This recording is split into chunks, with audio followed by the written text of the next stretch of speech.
गांधी के साथ एक धड़ा दिखाई देगा 4 जून के बाद, और प्रियंका गांधी के साथ एक धड़ा खड़ा दिखाई देगा 4 जून को फैसला आने के बाद। देखिए, राहुल गांधी की जो पलायनवादी नीति है, जिस तरह से उन्होंने अमेठी को छोड़ा है, उसके बाद पूरे देश के कांग्रेस के कार्यकर्ताओं का मनोबल गिर गया है। और प्रियंका गांधी जी का ये बहुत नेताओं के दिल में एक ज्वालामुखी धधक रहा है। कांग्रेस का एक और विभाजन होना सुनिश्चित है। 4 जून के बाद कांग्रेस एक धड़ा होगा प्रियंका गांधी जी का। एस राहुल और ये वही प्रमोद कृष्णम है जो प्रियंका गांधी वाड्रा के एडवाइजर रहे, कांग्रेस नेता रहे, असंतुष्ट रहे, और अब एक बड़ा दावा उन्होंने कर दिया कि बहुत जल्द कांग्रेस 2 धड़ों में बंटने वाली है। और बड़ी वजह उन्होंने बताई कि जिस तरह राहुल गांधी की पलायनवादी नीति है, उससे कांग्रेस के कार्यकर्ताओं में जबरदस्त असंतोष है।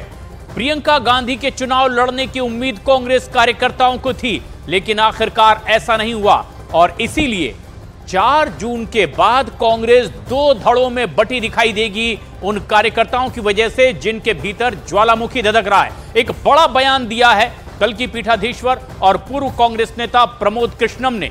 प्रमोद कृष्णम सिर्फ कांग्रेस नेता ही नहीं, बल्कि प्रियंका गांधी वाड्रा के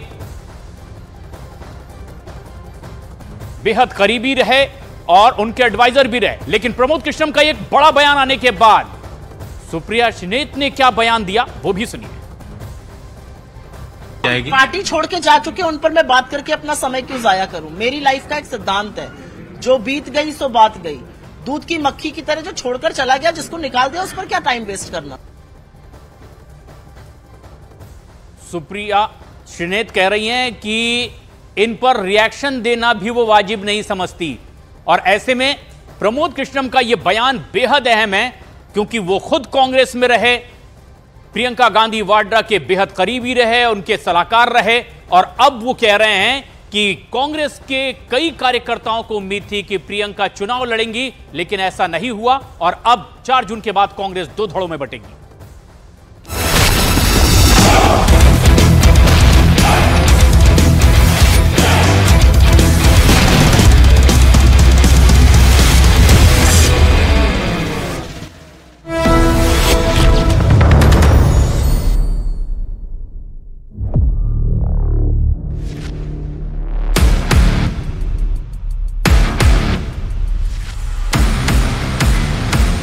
कांग्रेस का जहां तक मैनिफेस्टो है, इस पर पूरी तरह मुस्लिम लीग की छाप।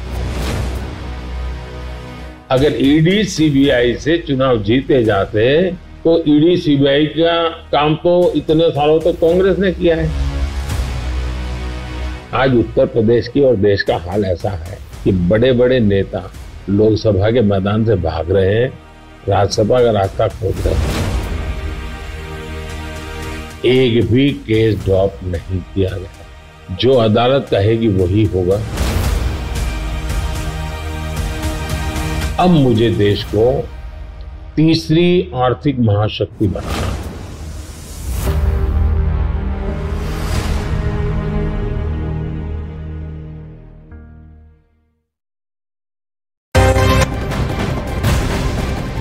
लोकसभा चुनाव के बीच एआईएमआईएम चीफ असदुद्दीन ओवैसी का विवादित बयान सामने आया है। उन्होंने न्यूज एजेंसी एएनआई से बातचीत में आज के भारत की तुलना तानाशाह हिटलर के युग से की है।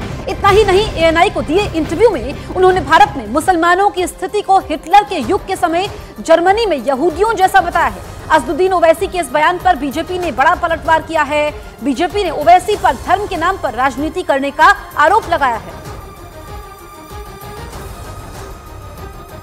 भारत में आज जो पोजीशन है मुसलमानों की, वो 1930 के हिटलर के जमाने में जो यहूदियों से जो हरकतें होती थी, वही स्टेज पे है।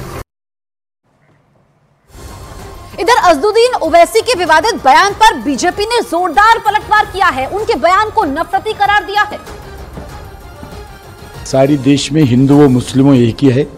हम कभी कोई रिलीजियस के खिलाफ नहीं है। भारतीय जनता पार्टी जो हाईकोर्ट का जजमेंट है, अनकॉन्स्टिट्यूशनल है, यही प्रधानमंत्री रिफर कर रहे हैं। हम रिलीजियस के नाम पर रिजर्वेशन नहीं देना चाहिए। डॉक्टर बाबा साहब अम्बेडकर को भी यही बोलना था। हिटलर कौन था? निजाम था या कोई और था? ओवैसी को अपना दौर याद नहीं रखता है।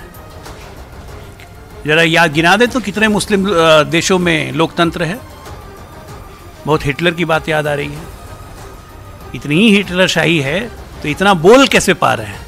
अगर हिटलर शाही होती तो ओवैसी इतना बोल पाते? पहले तो ये खुद से पूछें सवाल, उसके बाद ये सब बयान दें। इधर कांग्रेस नेता ओवैसी के बयान का समर्थन करते दिखाई दे रहे हैं, तो वहीं यूपी के मंत्री ओम प्रकाश राजभर ने ओवैसी को मुसलमानों का दुश्मन करार दिया है। प्रधानमंत्री जिस तरीके के बयानात दे रहे हैं, कम्युनल स्टेटमेंट्स मुसलमानों के खिलाफ, उससे कोई भी आदमी किसी भी तरीके का बयान दे सकता है। मुझे महसूस होता है कि प्रधानमंत्री ने ये तय कर लिया है कि वो अपनी इस देश में कम्युनल इमेज बनाना चाहते हैं। शायद उन्हें लगता है कि उनकी कम्युनल इमेज से ही उनको फ़ायदा पहुंचेगा। हालांकि पूरी दुनिया के अंदर दुनिया के लीडर्स, दुनिया के अखबारात उनके खिलाफ लिख रहे हैं। हद ये है कि अमेरिका के प्रेसिडेंट बाइडेन तक ने क्रिटिसाइज किया है। विपक्ष का कहना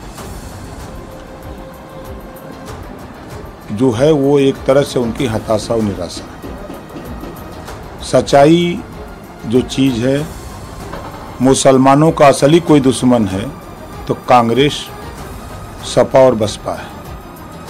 लंबे समय तक शासन कांग्रेस, सपा, बसपा ने किया है।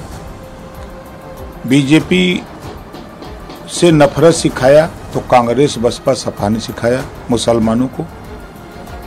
और आज़ादी के बाद नौकरियों में 38% मुसलमान था, आज 1% रह गया है। कौन जिम्मेदार है? कांग्रेस, सपा, बसपा जिम्मेदार है। तेलंगाना के डीजीपी का बयान सामने आया है, जिसमें उन्होंने दावा किया कि इस मामले में आगे और जांच होगी, जिसके लिए कोर्ट में एक नई याचिका लगाई जाएगी और कोर्ट से इजाजत मिलने के बाद जांच को आगे बढ़ाया जाएगा। तो तेलंगाना के डीजीपी कह रहे हैं कि मामले की जांच को आगे बढ़ाएंगे। आपको बताएं कि रोहित वेमुला खुदकुशी केस में तेलंगाना पुलिस ने क्लोजर रिपोर्ट दाखिल की है और एक बड़ा पर्दाफाश हुआ है कि रोहित दलित नहीं था। अब डीजीपी कह रहे हैं कि कोर्ट से आगे की जांच की इजाजत लेंगे, इसको लेकर के याचिका दाखिल करेंगे और फिर जांच आगे बढ़ेगी।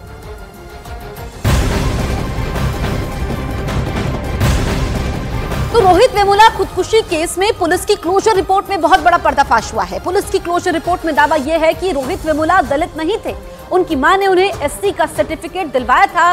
तेलंगाना पुलिस का दावा यह है कि रोहित वेमुला को भी पता था कि वो एससी नहीं है और इसी डर की वजह से उसने खुदकुशी की थी। पुलिस ने अपनी क्लोजर रिपोर्ट में सभी आरोपियों को क्लीन चिट दे दी है। तो साल 2016 में तेलंगाना यूनिवर्सिटी के छात्र रोहित वेमुला ने खुदकुशी की थी और अब इतने सालों बाद पुलिस ने क्लोजर रिपोर्ट दाखिल की है। असली जाति उजागर होने के डर से आत्महत्या की है, ये क्लोजर रिपोर्ट में लिखा गया है। तो तेलंगाना पुलिस की जो रिपोर्ट सामने आई है उससे बड़ा पर्दाफाश होता है और वेमुला केस में पुलिस ने सभी आरोपियों को क्लीन चिट दे दी है। तेलंगाना हाईकोर्ट में तेलंगाना पुलिस ने यह क्लोजर रिपोर्ट दाखिल की। तो रोहित वेमुला सुसाइड केस में पुलिस की क्लोजर रिपोर्ट दाखिल होने के बाद अमित मालवी का बयान सामने आया है। अमित मालवी ने ट्विटर पर पोस्ट